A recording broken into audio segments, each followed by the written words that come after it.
The world watches with bated breath. Russia has rewritten its nuclear playbook. This is not a drill. This new doctrine changes the game, raising the stakes in a world already on edge. We must understand these changes to grasp the precarious position we now face. What does this new doctrine mean? It means Russia is lowering the bar for using its deadliest weapons. No longer are nuclear strikes limited to retaliation for nuclear attacks. Now, even conventional attacks could trigger a nuclear response. This is a dangerous game. By blurring the lines, Russia introduces uncertainty and fear into the equation. The potential for miscalculation and unintended escalation skyrockets. The world holds its breath, hoping cooler heads prevail. Let's be clear.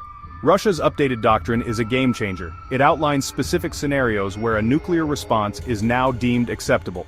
One such scenario is a conventional attack on Russia, even if the aggressor possesses no nuclear weapons. But there's a catch. This only applies if the attack is believed to be backed by another nuclear power.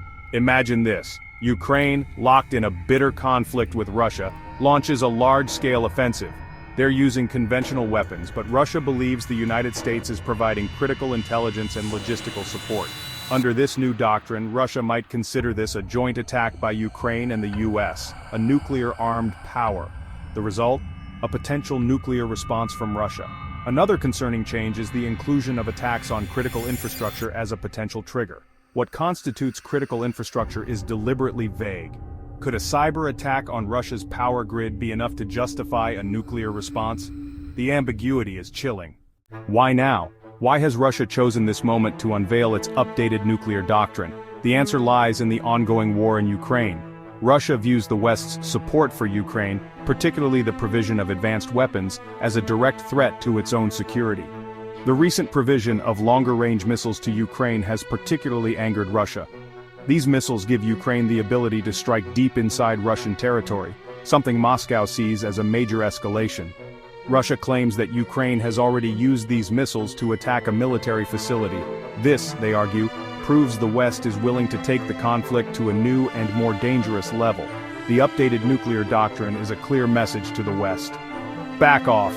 Stop arming Ukraine. Russia is willing to use all means necessary, including nuclear weapons, to defend its interests.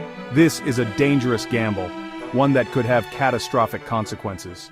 The world is now a more dangerous place. Russia's updated nuclear doctrine has shattered the fragile peace that has held since the end of the Cold War. The threat of nuclear war, once a distant nightmare, feels all too real. NATO, the Western military alliance, faces an unprecedented challenge. How do you support Ukraine without provoking Russia? How do you deter further aggression without escalating the conflict? These are questions with no easy answers. The world is watching, waiting, hoping for a peaceful resolution. But one thing is clear, the old rules no longer apply. We've entered a new era, one defined by uncertainty, risk, and the ever-present threat of nuclear war.